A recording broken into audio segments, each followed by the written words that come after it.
spoke with Australian's foreign editor Greg Sheridan a little earlier, who hasn't held back, referring to the announcement as, quote, a cross between a damp squib and a huge con job. Yeah, Peter, I mean, this is a really pathetic announcement from the government. The only thing we know for sure is that they're going to take 2 Anzac frigates out of service. So they're going to reduce the Anzacs from 9 to 7, which will, and that'll give us a surface fleet of about, from 8 to 6. So that'll give us a surface fleet of 9 in the short term. That's what they can actually do. Now, they're promising, on Star Trek time, to create 20 surface combatants. But most of these are going to be so-called Tier 2 ultra-light frigates.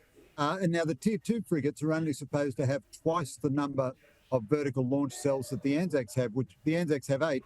The Tier 2 frigates will have 16. We regard the Hunter frigate at having 32 as being wildly underarmed.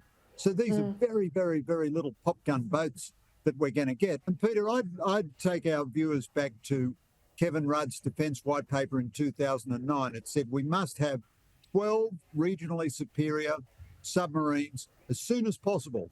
And all around Asia for the first year or so after that, the Rudd and Gillard governments were saying, look, we're going to double Australia's submarine fleet. Isn't that fantastic?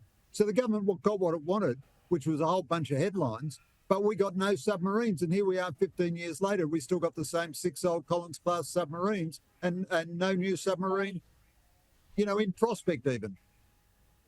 I've got to ask you a question, though. I mean, here we have on paper this idea that we are going to buy off the shelf, and that's our best chance of getting this stuff in the water as quick as possible. But I think I went back last night and said it was the 1960s. That was the last time we truly bought off the shelf.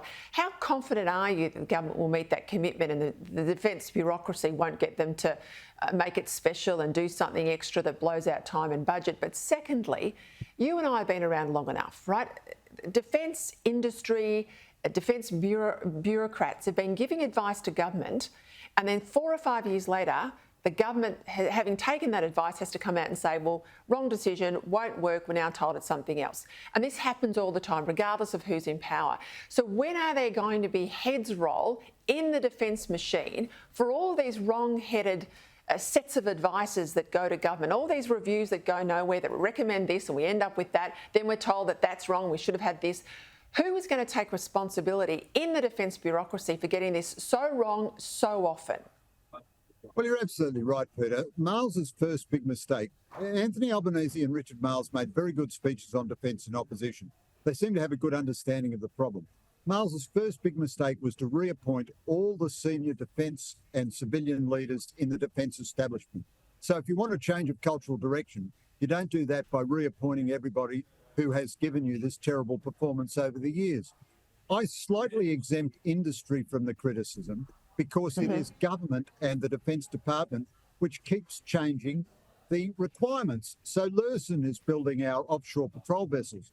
Lursen is a perfectly competent shipbuilding company, but they've been underway for 6 years, longer than the time of the Second World War. And this, the simplest ship we're building, has still not come into service. But that's because they get endless repeated changes of requirements from the government and the defence establishment. I mean, industry has a legitimate gripe in Australia that they never get a straight order. Now, you asked, how confident am I we're really going to buy off the shelf? I think there's no chance of that at all. No chance of that at all. So again, to take the Lursen's example, they're making the offshore patrol vessels. You could say, okay, finish that at 6, which the government has done, and build for us instead the same corvettes that you build for other countries. Lursen already builds them. We know how many missile cells they've got, how many helicopters they can launch, all the rest of it. Instead, for reasons that are unfathomable, we're going to have a tender process, a design competition. We're allegedly going to look for a mature design. But Defence claimed it was going for a mature design when it went for the Hunter frigate.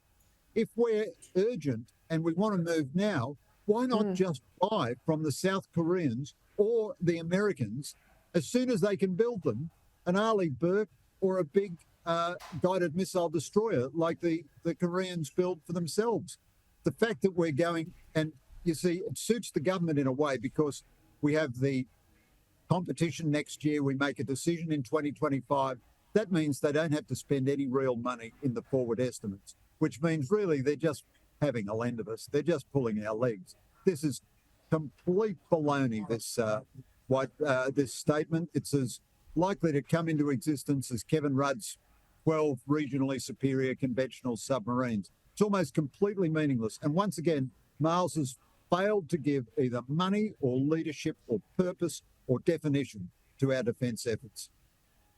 Greg Sheridan, we as Australians are indebted to you for keeping a focus on this stuff, but unravelling all the defence speak here, because you are keeping them honest. Thank you for your time as always. Thanks so much, Berta. Great to be with you.